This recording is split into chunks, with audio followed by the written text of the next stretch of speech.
Good evening, ladies and gentlemen. Welcome to the Times News Candidate Forum. Tonight we will be hearing from our alderman candidates. I'm Rick Thomason, publisher of the Times News. I'd like to thank the candidates for coming, Renaissance Center staff, Matthew Lane, one of our reporters who organized this, organizing it, and all of you who have chosen to attend, and all those watching our live stream tonight. Just some quick rules. One note first, all the candidates were invited. I want to make that clear. Everyone was invited. Everyone acknowledged that they got their invitation. So, rules of the forum. The order of the candidates will be randomly selected. Got everybody's name in a cup here. I'll draw them out, and we will go from to their left as they're drawn. So, I don't know. We don't know who's going to go first. So, it'll be a surprise for everybody. The opening statement will be 30 seconds, then 90 seconds to answer each question. Closing statements will be 30 seconds. We'll have a hard stop at 7 o'clock. Billy Kirk, sitting in the purple shirt right here in front of you. Billy's our timekeeper. He's got a 15-second note, and he's got a stop sign. And I think his phone beeps too. It'll anxiously when it starts. So we're going to do the opening statements. I'm just going to start at the end here and let everybody do their opening statements in 30 seconds, and then we'll start with random drawings for the questions. So, Ms. Buchanan.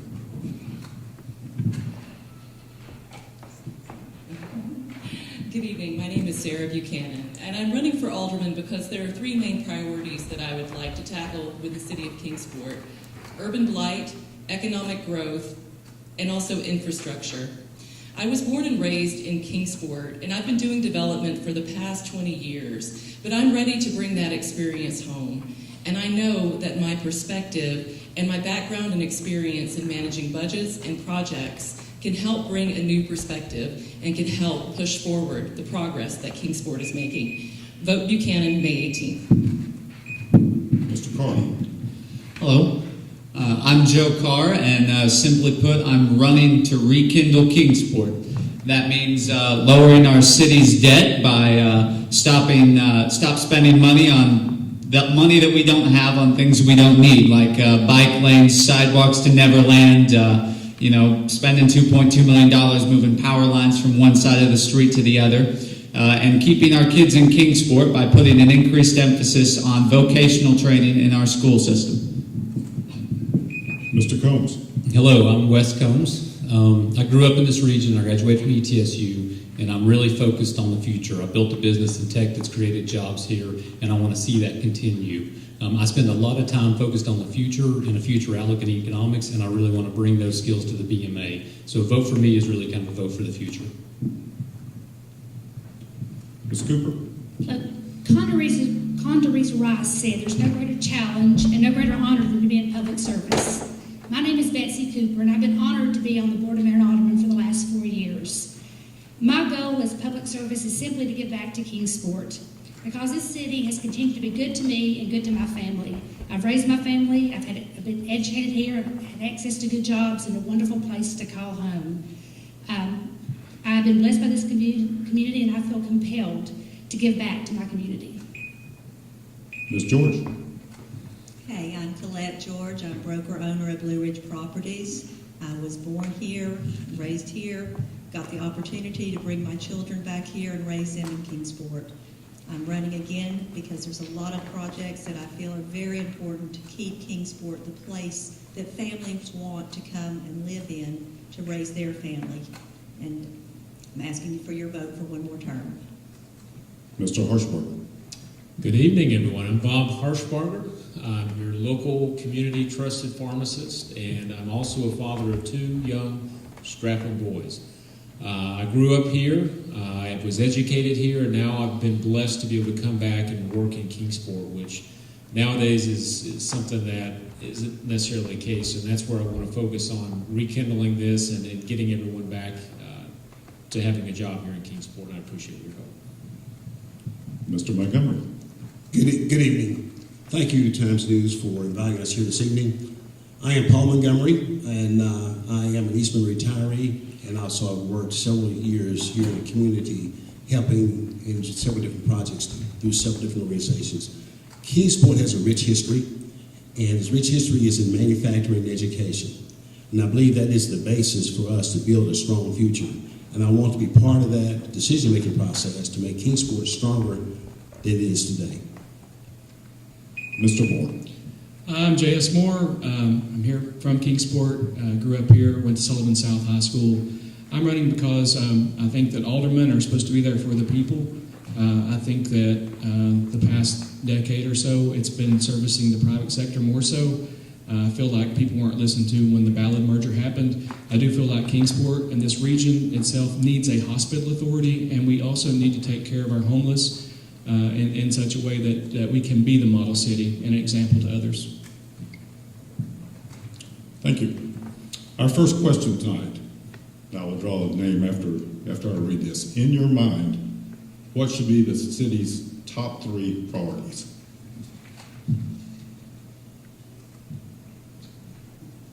And we'll start with Ms. Buchanan. Easy enough. As I said before, I think the city's top 3 priorities should be economic development, and economic development, infrastructure, and dealing with urban blight. And I'll speak to each of these issues separately. First of all, when we want to talk about economic development, we need to talk about growing small businesses and focusing at different levels, not only trying to bring industry into Kingsport, but also looking at the retail sectors and also other sectors where we can draw companies into Kingsport to grow jobs. We also need to provide support to entrepreneurs, people who are trying to start small businesses, to give them the tools that they need, as well as access to the financial products and services to make them successful. Secondly, urban blight. A big plank in my campaign is helping Lynn Garden, and this will be a model for the rest of the city, so that we can start working on a broad-based approach to dealing with urban blight, dealing with issues like law enforcement, crime, also community relations, community mobilization, and beautification are 3 big issues that I would like to bring to Lynn Garden, because I feel the people there really need to get out and vote and let their voice be heard, that we need change and to deal with the urban blight issues specifically affecting that area. Finally, infrastructure is part of my campaign because everyone is complaining about the roads. But one thing we have to consider is how can we capitalize on the federal funds that will be flowing soon to the states and localities. How can we use those to improve our bridges and improve our roads, and also work on things like broadband internet, just to make sure that we have those things. So if you vote for Sarah on May 18th, I will achieve those 3 things. Thank you. Mr. Carr. Well, we need to rekindle Kingsport by ceasing the stupid spending. We have to fix our streets. We have to make sure that our first responders are fully funded with pay that is competitive among other fire departments and police departments and EMS in the region. We have to handle homelessness. That means giving a hand up to those who truly need it, but not enabling folks that just want to cause trouble. And we have to make sure that we get a focus on vocational training in our school system, so that we won't lose our best and brightest minds. You know, we have this fantastic school system, but most of them graduate, they go off to college and never come back. And if we could have a workforce that is vocationally competent, carpentry, auto body, electrical, plumbing, it would make us a much more attractive option for companies looking to relocate here and bring new jobs in. Mr. Combs. So I think one of the first things we've got to focus on is what's right around the corner, which is exiting the pandemic. Our local businesses, I think, are going to be primed to really grow during this time. This is a major time of disruption, and disruption is when you actually topple existing businesses and new ones grow quite a bit. I think downtown is primed for that. People are ready to get out and do stuff, so we need to make sure that we're promoting that in Kingsport and really making it easy for our small businesses to succeed what they do downtown and really growing that. So that's exiting the pandemic is crucial in how we do that. Number 2 is we really need to have a plan for the funding that is coming out of the federal government. Like it or not, they're trying a new experiment with modern monetary theory, and there's going to be a huge cash injection into society.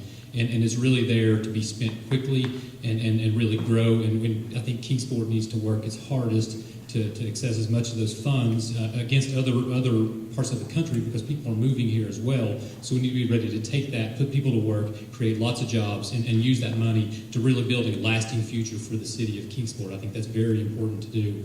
And then I really think that we've got some opportunities in the Tri-Cities with the circular economy that just came out to kind of re-identify what Kingsport stands for, and really what our vision is. I think with the recycling, we can say every bottle that comes in is recycled, every piece of cardboard comes in recycled. We have no waste in our landfill related to that anymore. That makes us a very green economy, and I think there's a huge opportunity to brand ourselves in the country for those opportunities. Ms. Cooper. Three of the main topics that we need to work on are economic development, like it's been said before, and that includes where you live and where you work, because you're going to spend money where you live and where you work. And we're working on both of those fronts. The where you live, there's over 200 new homes that we've approved lately to be built in Kingsport. If you ask any realtor or person that's trying to buy a house in their area, people are finding out what we already know, that Kingsport's a wonderful place to live. I think we need to revitalize our downtown area. I think that downtown area is the heart of the city, and the way our downtown looks is a reflection on us. So I think that we need to work hard on our downtown area and work on revitalizing it. The third thing is I think we need to work on our infrastructure, like it's been said before, the road system. But we are making huge strides in that. In 2016, we spent about $600,000 on roads. This past year, during the pandemic, we spent $3.5 million. So that's not near enough. I know there's a lot of roads that need repair, but we are making strides. There is a plan moving forward of how to improve our roads in Kingsport. So I think those three things, and if you ask any politician or any elected official anywhere, those are the things that you hear in any city. So I think we need to continue to market Kingsport for what it is and show everyone what we already know, that Kingsport's a wonderful place to live. Ms. George. Thank you. Quality of life, great education, and housing. The pandemic has changed how cities grow. We have so many people trying to move into Kingsport, and we do not have housing available. As of today, there are 71 listings in Kingsport. That's it. There's 117 in Sullivan County. We usually carry about 1,500 available houses. We have so many people trying to move into this area because they now can work at home. If you have people coming into the houses in our community and they choose to work at home, other businesses will grow, because everyone will need to take their dog to the vet, everyone will go to the doctor, everyone has to get their hair cut. And there'll be a lot of small businesses that will start. It will help our whole downtown area. When people can choose to go anywhere, why would they not come here? But we have to keep our schools top notch. And we have to keep focusing on the quality of life issues that make Kingsport the place everyone wants to move to. That will bring in people that will create jobs and improve our community. Those are my three. Mr. Harshbarger. Okay, so I believe that economic development, infrastructure, and education are my top three. With regards to economic development, we've already touched on that. Business recruitment is a necessity. Business development, investing in those companies that are already located here in town, employing your friends, family, and neighbors, and also already paying taxes. I think we need to dive into those companies. Residential development, we've talked on that. I think that's a form of economic development. With regards to infrastructure, our roads continuously, I think we've been slack in years past, and I think the current mayor and team are doing a great job. I think we need to continue that. Also with connectivity, where we've got a lot of folks who are moving away from the larger cities to be able to work from home. It's a great sign to see that we're ranked number 6 in the top 100 small communities in connectivity, ahead of some others in the region. So I think we need to keep that up for us to be successful. And of course, education. I believe our education system is the crown jewel of Kingsport. I want to make sure we do everything we can to provide academic success. Mr. Montgomery. I, like my colleagues here, believe the same thing. Education, infrastructure, economic development. These are the key things that need to be emphasized, stressed, and they all pertain to jobs, jobs, jobs.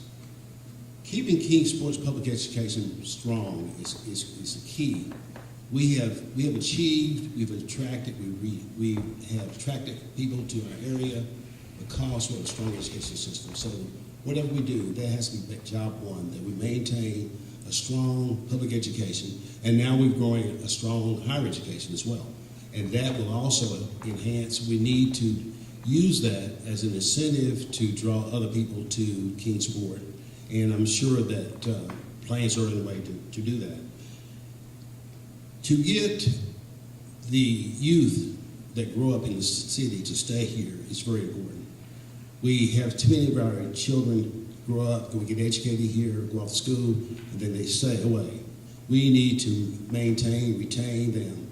And the key to that is jobs. We need to be able to ensure that we have enough opportunity here for all citizens that they can call this home a permanent home. The best place, the city BMA did a good job with Domtar keeping it here. And that's key, that we have to maintain the businesses that we have. In order to have a strong business base here, we have a healthy business base, we'll draw others to Kingsport as well. Mr. Moore. I think Kingsport needs to modernize. It wouldn't hurt to bury the power lines. I know that's expensive. It wouldn't be a hard ask to ask for Eastman to assist with that. It's a big price tag. Bury the power lines, fiber optic wires, free broadband like other progressive cities have done. Kingsport could be a small city that is an example of what progression really is. Another thing is the hospital authority. If you go to HMG, you're going to get one bill. If you go to Ballard, you're going to get 10. There's something wrong with that. If we have a hospital authority to regulate that, one or two people that are assigned to that, they can make Ballard follow the rules. No one's making them follow the rules right now. And the other issue is our homeless situation. Now, I don't disagree with anything anyone here has said about their top three, but no one here has really mentioned the homeless situation. And a lot of that is self-induced. We tore down Lee Apartments, Riverview, without any plan in place, really to make sure that everyone there had a home. If you go down there and you talk to someone that's homeless, 6 out of 10 are somehow affected by those two teardowns. So there's a thing called Job Corps. They have a location, Jacobs Creek, that train up kids that get in trouble. They teach them a skill. They could do something like that for our homeless here. A homeless shelter is one thing, but we could also get some training in behind it and put them to work. Arkansas pays their homeless to pick up trash. Anything like that that's going to help them, not enable them, but help them get back on their feet. Those are somebody else's kids. That's the way I look at it. Thank you. Second question. How should Kingsport improve the traffic flow throughout town during peak times of day? And we will start with Mr. Moore. So how do we improve traffic during peak times of the day? Traffic flow, yes. Well, I don't think Kingsport, like a lot of places, has a real problem with congestion, and when it does happen, it's pretty much on Stone Drive. In my experience, Stone Drive is a big thing. That's where most of the accidents take place, and it's been that way ever since Stone Drive was built. I think that we could all be aware of other routes that we can take, but sometimes those are the only things that we can do is take 11W or Stone Drive. I guess I don't really have a great solution for that because we've talked about roads and things like that, but do we have room for more roads or expanding the roads? When it comes to downtown, I don't think the bike lanes have been successful. Maybe explore getting rid of them.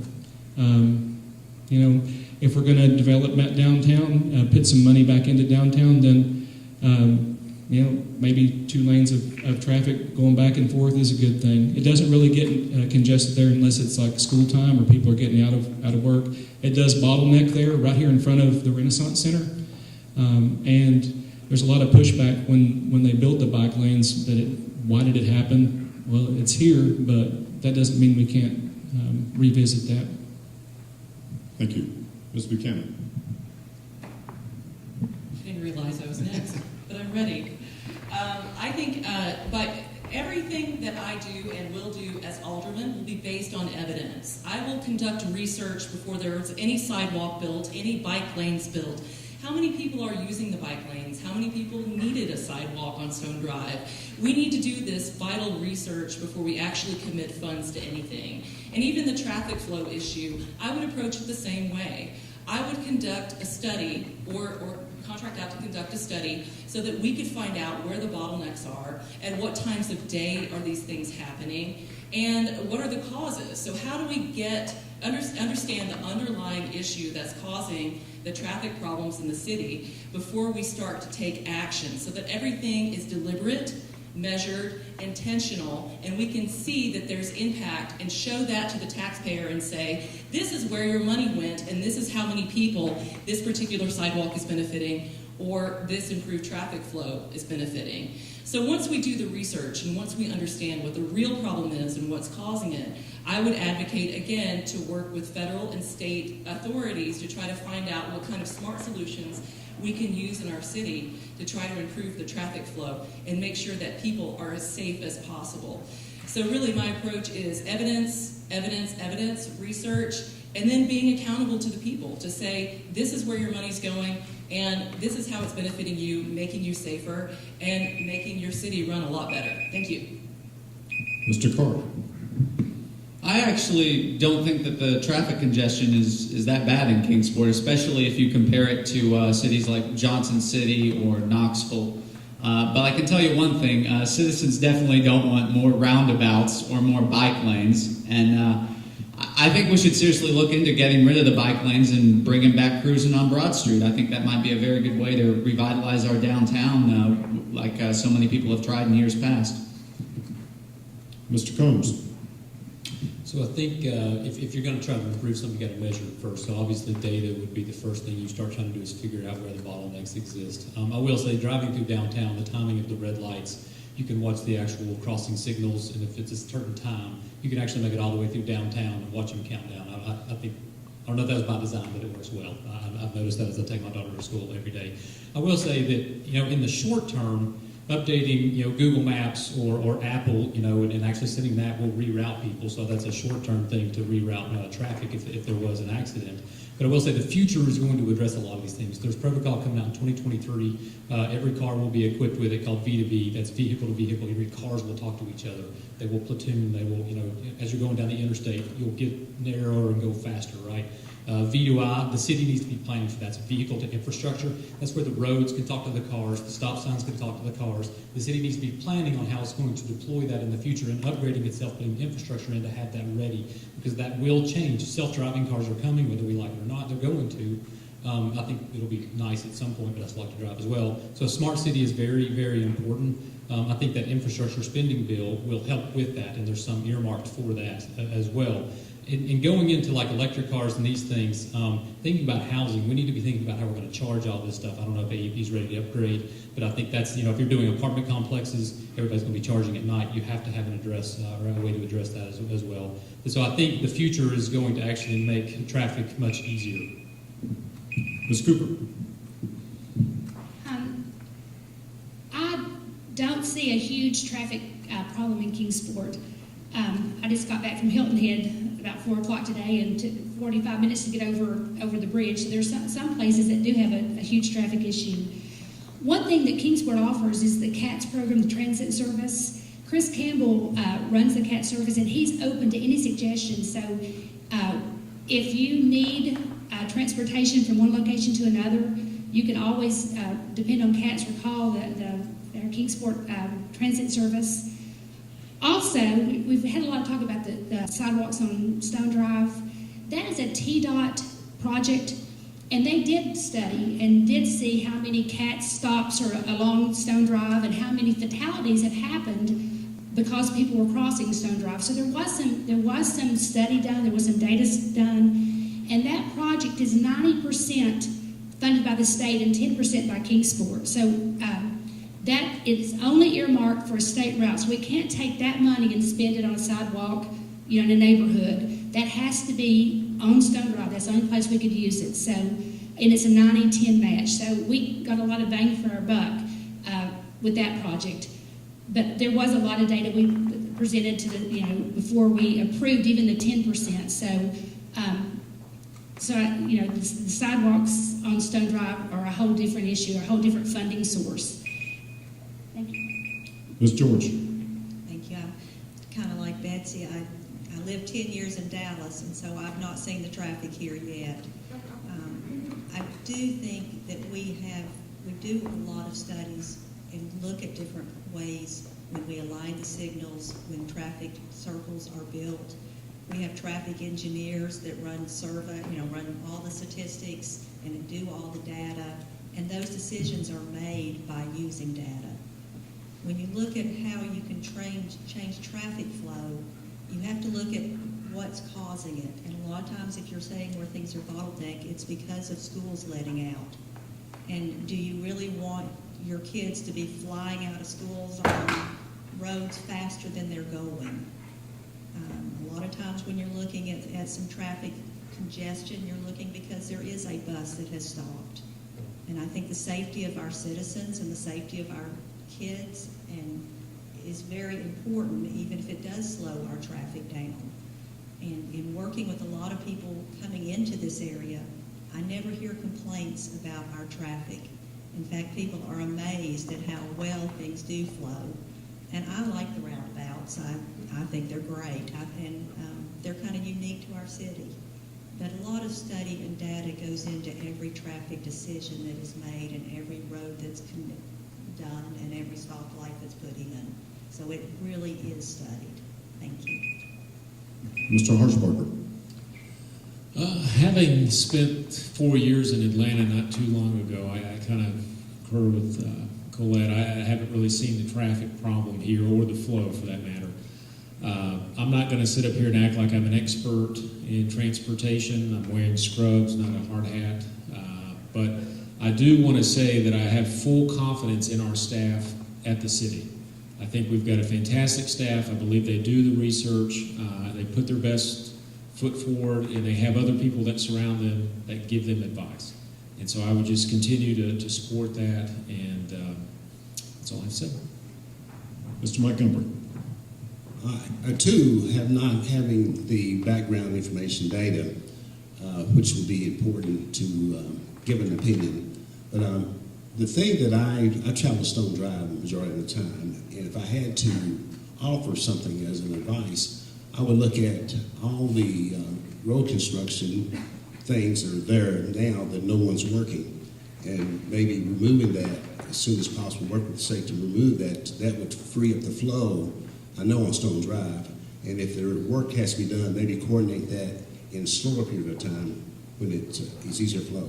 And some study has to be done at some of the eateries in town, whereas they're not backed up on the street. So I would look into those things if I became an alderman. Thank you. Question 3.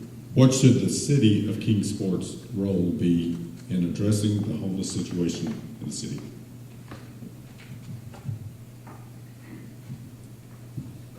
We'll start with Mr. Harshbarger. I got the hard one, didn't I? Luck of the draw. Yeah. So with regards to homelessness, in my field, I see it every day with regards to mental health and substance abuse. I think those are the two things that are, in most cases, the underlying factors. Right out of the gate, I don't believe, and I don't endorse spending city taxes for supporting homelessness. I believe for it to be successful, it needs to come from state and federal. Because when it's all said and done, anything that we pursue needs to be sustainable.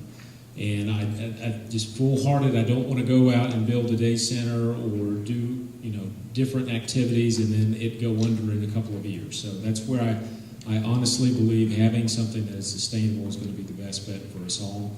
We've talked about regionalism in the past, and depending on who you're talking to or what the topic is, it could be a good word or a bad word. I think this is where we could come together as a region and really focus on mental health and substance abuse. Having a facility where everyone comes together for a common goal. I think that's the best route to do it. Like I said, I don't endorse spending city money for this project. Like I said, it just needs to be sustainable. Mr. Montgomery. This is a complex issue. First, you want to be compassionate, which I am. There is a lot of work that's been done in the city of Kingsport today. There's organizations like Salvation Army, Family Promise. There's a lot of faith-based organizations working to solve this issue, and I think that they are just about ready to locate a day center. To whether the city pays into that or not, I think it has to decide what's needed to make it happen. You don't want to have the best operation in the Tri-Cities because you will invite more to join us here. So that's why I'm saying it's complex, and it's going to take a lot of work to make sure, and a lot of collaboration to pull it off with everyone. But I understand there's good collaboration going on now, and I anticipate that we will get to a solution pretty soon. Mr. Moore. Well, Kingsport just received over $10 million in a relief package. I think a portion of that could go to establishing not just a day center, but a shelter for our homeless. And not only that, we could apply for federal grant money if we did do something like Job Corps to train up people that need assistance. And that's not just training up people that are homeless, that don't have a place to stay, but also just training up people that need help. Maybe they don't have the means to go to college or something like that. But if we had something like Job Corps or something like that to train people in tech, plumbing, electrical, all these different things to get them off the street, I think that by and large we've looked at it the wrong way. We want to call ourselves a model city, but at the same time we want to put blocks on our benches and so someone can't lay down. I think it's a shame when that happened, when the blocks appeared on the benches. The whole ballot protest was going on as well, and I just got fed up and I showed up at the BMA, and I was going to stay out of it, but I think not enough people are getting involved in that. I think we have the wrong approach. If we're going to be a model city, we need to help those that need help the most. Ms. Buchanan. I think most of you know that my husband and I purchased the Hunger First property a few years ago to make sure that they wouldn't be evicted. And while I don't necessarily agree with all the work that Hunger First does, they do provide a necessary service for the people in our city. I have also volunteered for homeless organizations in Arlington, Virginia, where they have a housing first philosophy. And I don't believe that the city needs to necessarily dedicate tax money to help deal with the homeless issue, but they need to create favorable conditions so that actors who want to make a difference are able to do so. For example, by zoning and by other supportive actions that can be done in the city to make sure that we're taking care of the least of us. But particularly because I do know a lot about this topic and it's very close to my heart, what I would plan to do in Kingsport to deal with the homelessness issue first is to understand the scope of the problem. In January 2020, the United Way said that they were doing a study on how an inventory of services in Kingsport. To date, that hasn't been done, but we need a comprehensive needs assessment. We need to find out who are the people who are homeless? Why are they homeless? Where do they go for services? Where are they sleeping at night? Do they have family? Do they have support services? We need to understand what the problem is before we can effectively answer it. And after working for the federal government, I know intimately what types of funds are available for this type of effort. We can get federal funds, we can get state funds, we can get private funders and nonprofit organizations. So, thank you. Mr. Carr.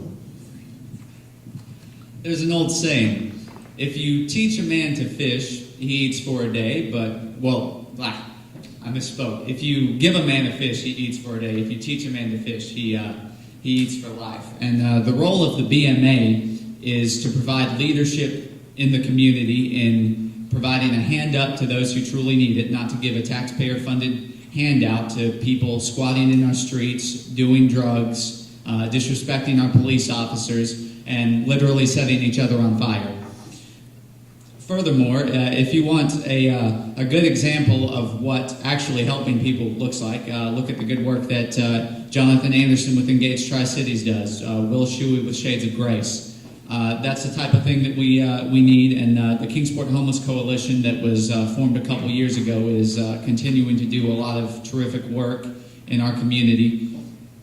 And furthermore, I'd just like to say that really there's a proportion of Ballard's funding for charity care that has to go out into the community, and I hope that they can put some of that's millions of dollars, I hope that they can put some of that towards helping out with a homeless shelter, or helping to get people housed and back on their feet and into employment.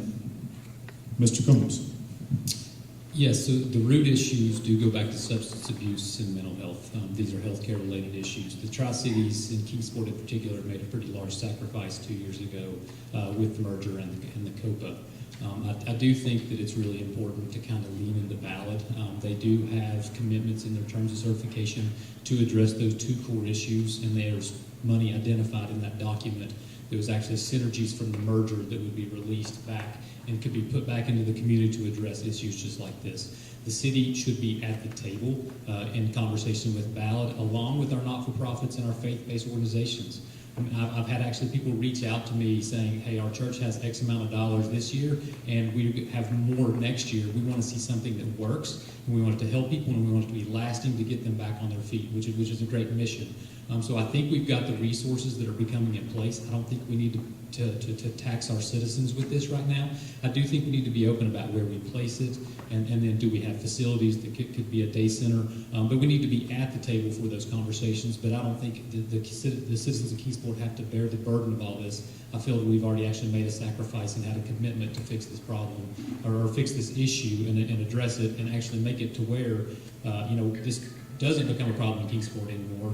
The only leverage the city has is really law enforcement in the justice system, and so I think we have to work with our community partners. Ms. Cooper. Over the past 2 years, Kingsport's coordinated with the United Way to hire a homeless liaison, and they've also hired a social worker that works with the police department. And the city's also helped coordinate a homeless coalition that's led by Jeff Fleming and Jeanette Blazier, two wonderful, compassionate leaders in Kingsport. And their plan is to reach out to the public, private, and faith-based agencies to help maximize resources and minimize redundancy. So the city staff serves as advisors to various boards that deal with this issue. So I think that our job as a city, our city staff and our city leaders and concerned Kingsport citizens must assist, advise, and help coordinate all the efforts to deal with this issue. Like I said before, this is a complicated issue. There's not just one reason for homelessness. There's a lot of reasons. So we have to look at all of them. Look at the huge scope of the issue. There's probably as many different reasons for homelessness as there are homeless people. So our job as a city is to help coordinate the efforts of all the faith-based, the private, and the public agencies that are dealing with this now. Ms. George.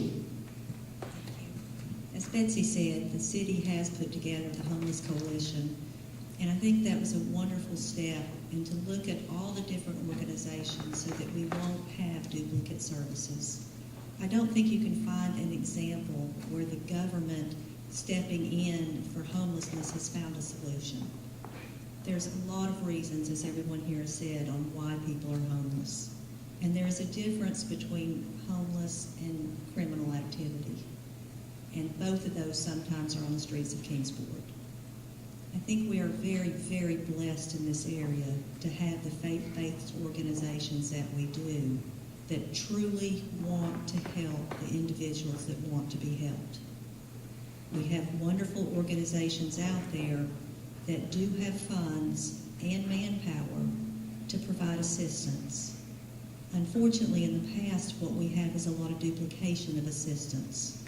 We have a whole lot of soup kitchens and a whole lot of clothing places, and we need to have one point of entrance and be able to look at everyone with needs and make make sure that they're receiving what they need as an individual.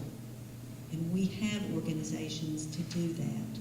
I'm hoping that this coalition will do what they're designed to do and what they're moving forward to do to get rid of the duplication of services, get the day center if that's needed, and provide help to actually give people a hand up. Thank you. Thank you. Question 4.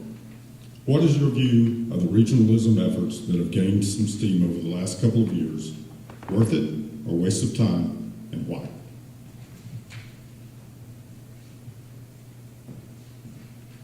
We'll start with Ms. George.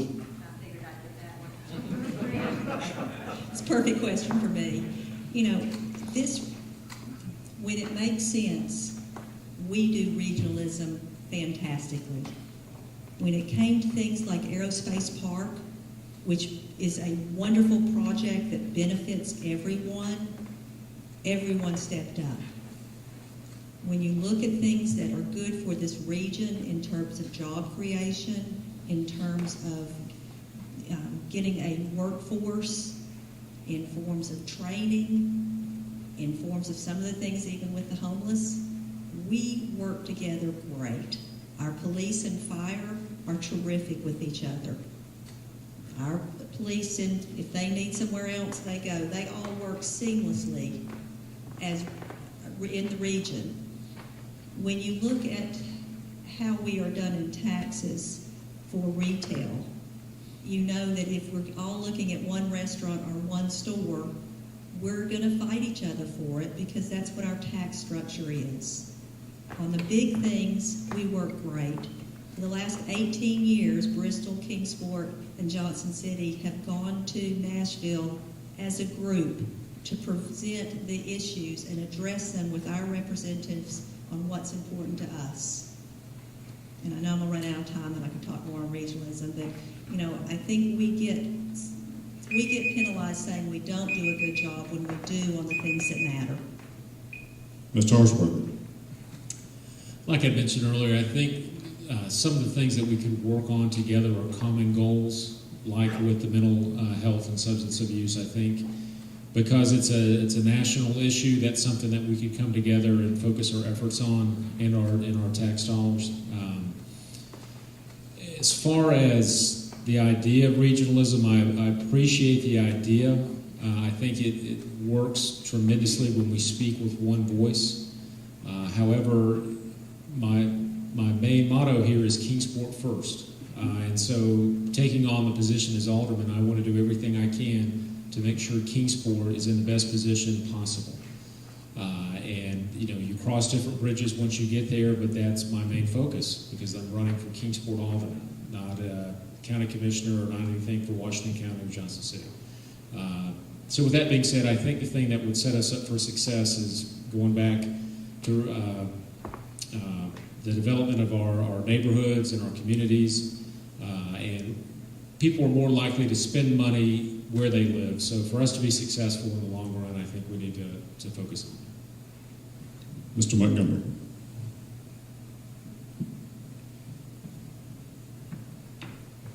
I think what's been said already has been good. There have been a couple of projects in our region that have been super. The medical school, the pharmacy school have been good examples of what we can do when we pull our set resources together. There are probably other big ticket items that we can work together on to make economic development feasible.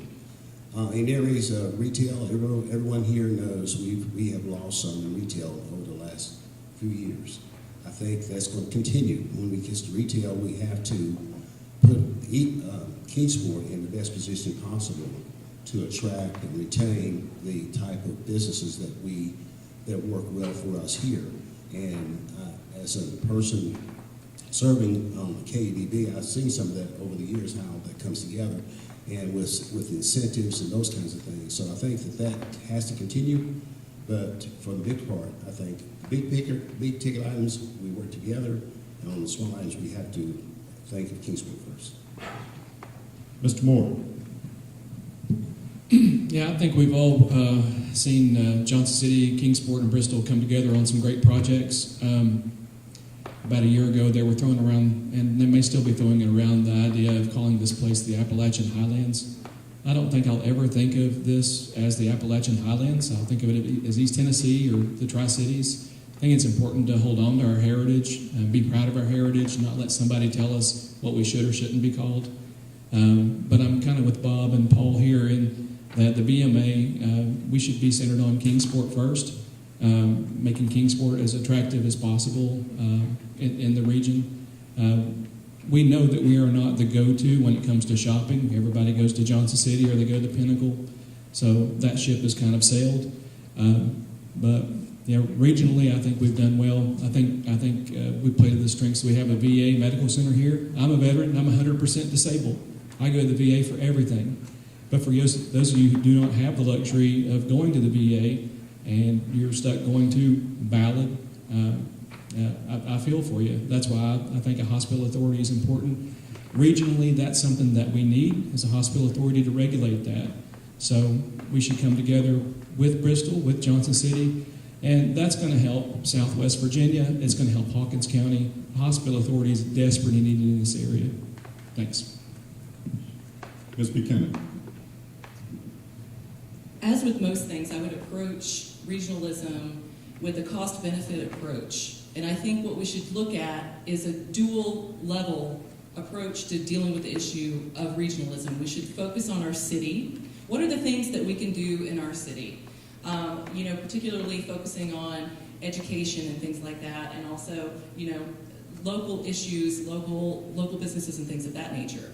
But what at a regional level makes the most sense for our city in terms of transportation, tourism, and also supply chains? I think about the networks framework that's being used to kind of share business information and kind of link those supply chains. I think that's something that's a good example for regionalism.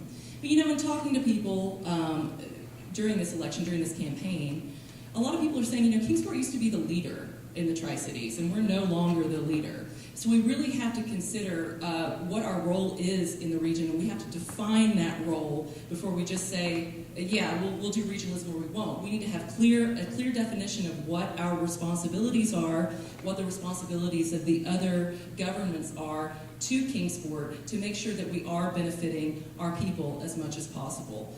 So in sum, I think we need to look at regionalism separate from our local issues, but also make sure that we can have the most benefit for the most people and the citizens of Kingsport. Mr. Carr. The growing push for regionalism gives us a unique opportunity to rekindle Kingsport by reasserting ourselves as the leading city in our area. The only way to make sure that Kingsport gets the best deals going forward is by ensuring that we have a seat at the table.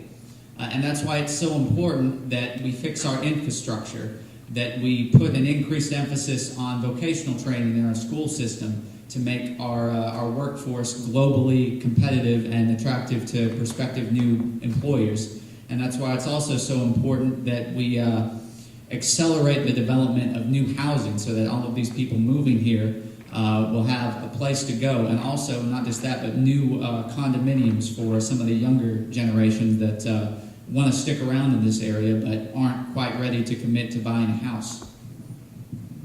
Mr. Combs. So I think back and forth between cities, moving businesses back and forth, that's a net zero game. That doesn't accomplish much for the region.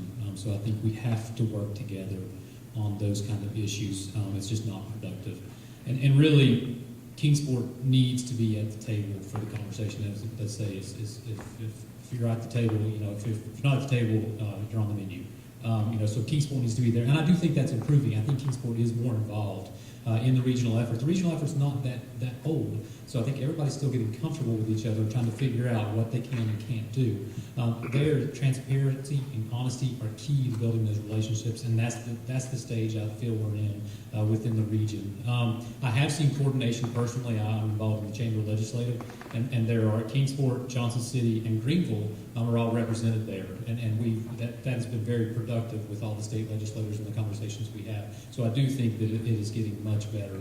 I think a few things that have been keyed on that Sarah mentioned. Yeah, I really feel we're trying to figure out what's Kingsport its identity in the region. You know, what are we and what are we doing? Are we just the town everybody works in, they go home, they live somewhere else? Is that what we are? I really don't think so. I do think that we are starting to bring our identity to bear, as we're going to be the circular economy, one of the most renewable communities in the country, with the initiatives by our manufacturing plants, and we will create products that will be used in the world. And so I think that is a branding and a marketing strategy that really helps Kingsport identify what it does in the community. Ms. Cooper. I don't know if it's more difficult to go first or last. I understand a united voice is stronger, so I understand why businesses want to promote regionalism. I understand why Visit Kingsport and Judd Teague and his group advertise for all the area attractions. I understand why Move to Kingsport advertise all the area attractions because we want people to come to Upper East Tennessee or the Tri-Cities to start a business or to live. But as an elected official, like has been said before, our concern is Kingsport. We fund our schools, our police force, our fire department through our tax dollars. So we have to make sure that Kingsport wins on some of these. So even though I support regionalism, I understand it. When I meet someone that's coming to our region for the first time, I mention, all the different attractions around our area. But yet I want them to move and live in Kingsport.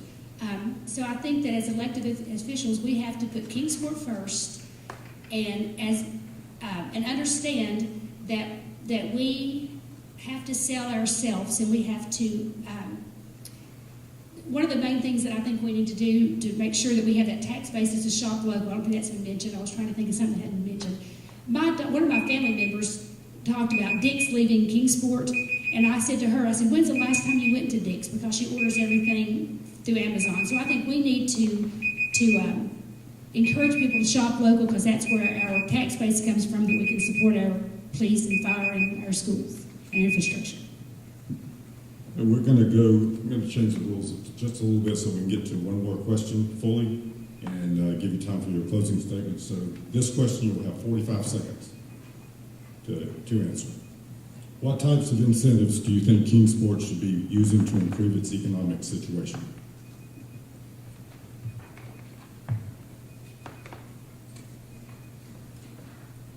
Start with Mr. Combs.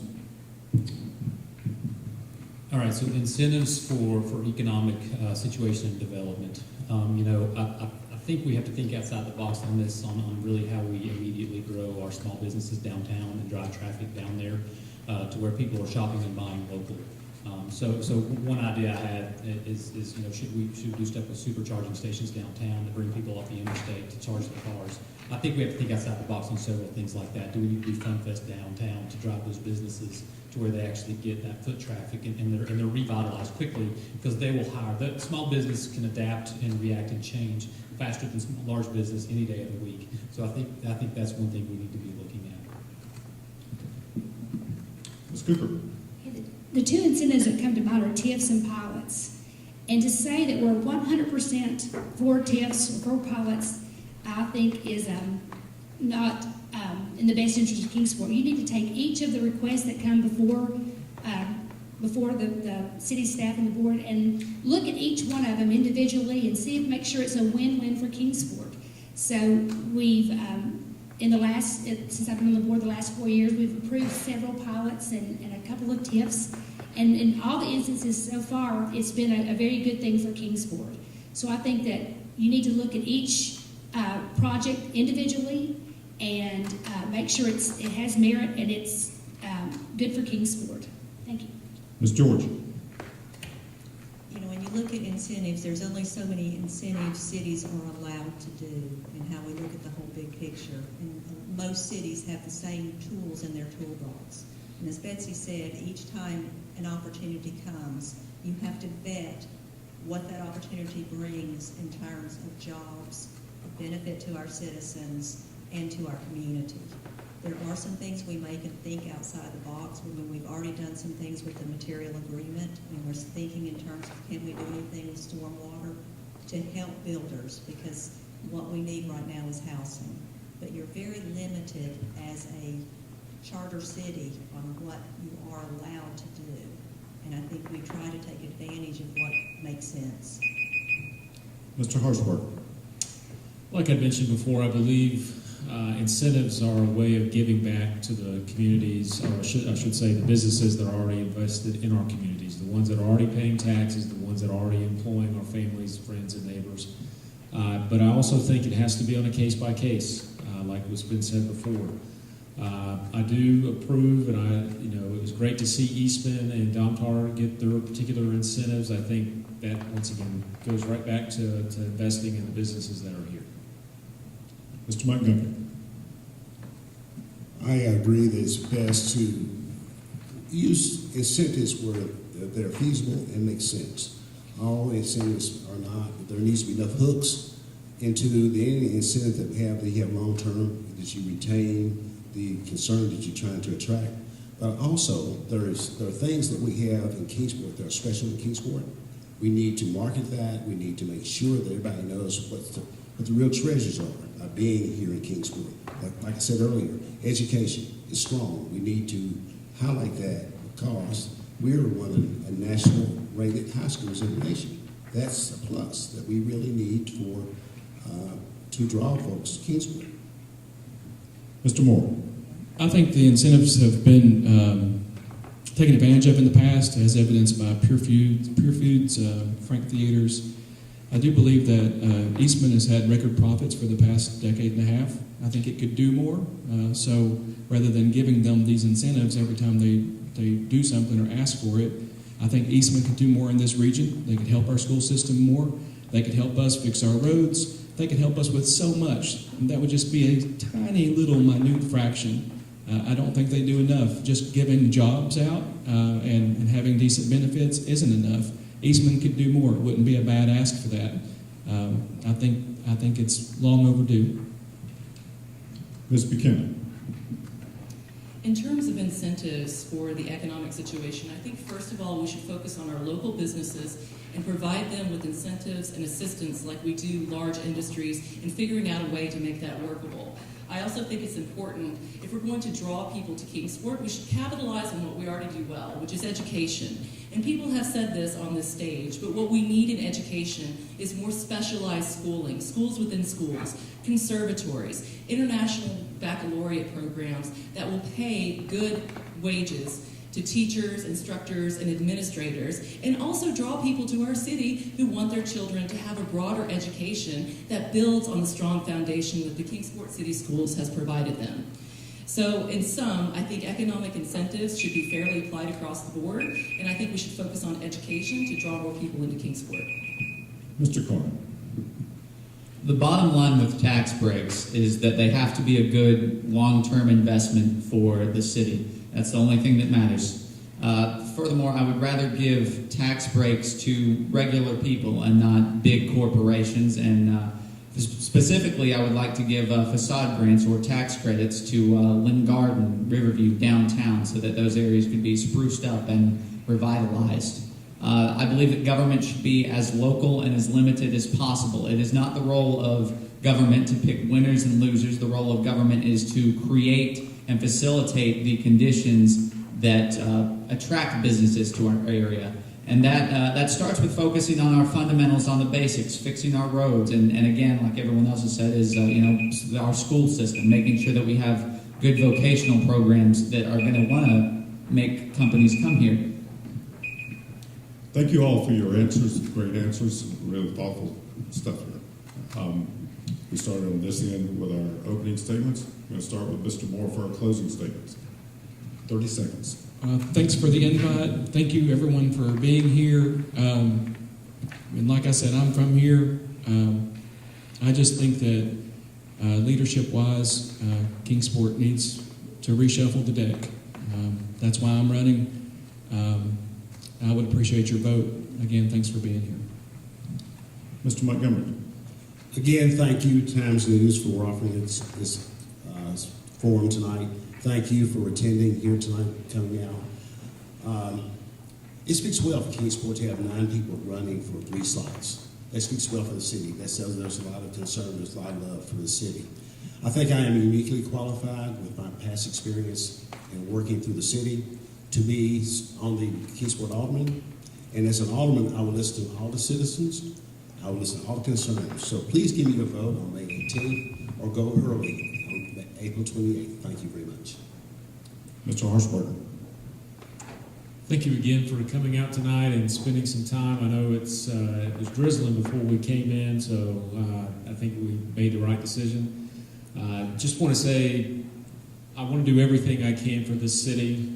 The city raised me, it educated me, and now it provides for me. And I'd appreciate your vote on the 18th. I'm a full-time pharmacist right across the street on Jack White Drive, so you have full access to me at any given time, so please do not hesitate to reach out to me. I'm here for you. Ms. George. Thank you. I'm Colette George, and I believe in Kingsport. I love my community.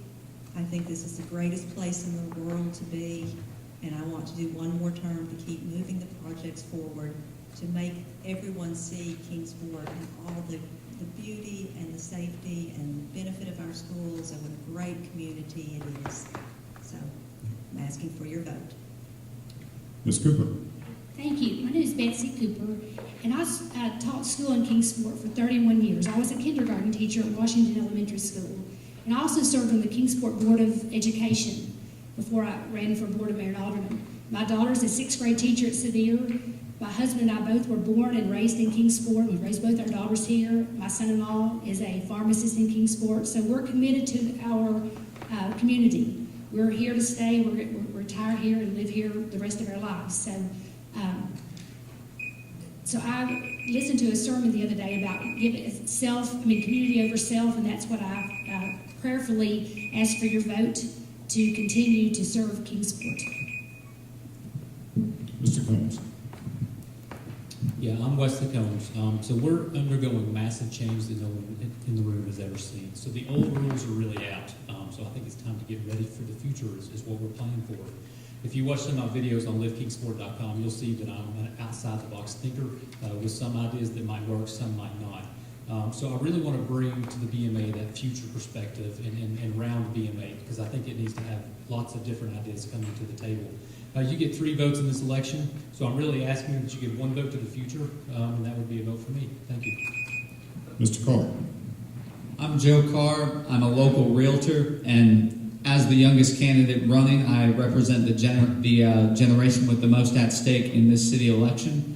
That's why I'm running to rekindle Kingsport and get us back on track and leading the way in the Tri-Cities again. And that starts with keeping our taxes low, keeping our schools great, fixing our roads, fully funding our first responders, and ceasing spending money that we don't have on things that we don't need. So on May 18th, I hope that you'll cast your vote for me. Thank you very much. Ms. Buchanan. The pandemic that we're facing and the changes that it's brought has really given us an unprecedented opportunity to positively shape the future, but only if we have a strong, transparent, and decisive Board of Mayor and Aldermen. As Alderman, I will be open with my constituents, letting them know what's happening, and also providing information and data consistently. And I also think that it's really important that if voters focus on the issues that I focus on, urban blight, infrastructure, and economic development, then they can see Kingsport move forward if they vote for Buchanan. Thank you all. Thank all the candidates for your time tonight. This was really good. I really appreciate it. Thank you. Thank you all for coming tonight. We've got the mayoral candidates tomorrow night at the same time, same place. And if you can't make it, we are live streaming on timesnews.net. Thank you. Have a good evening. Be safe. Right.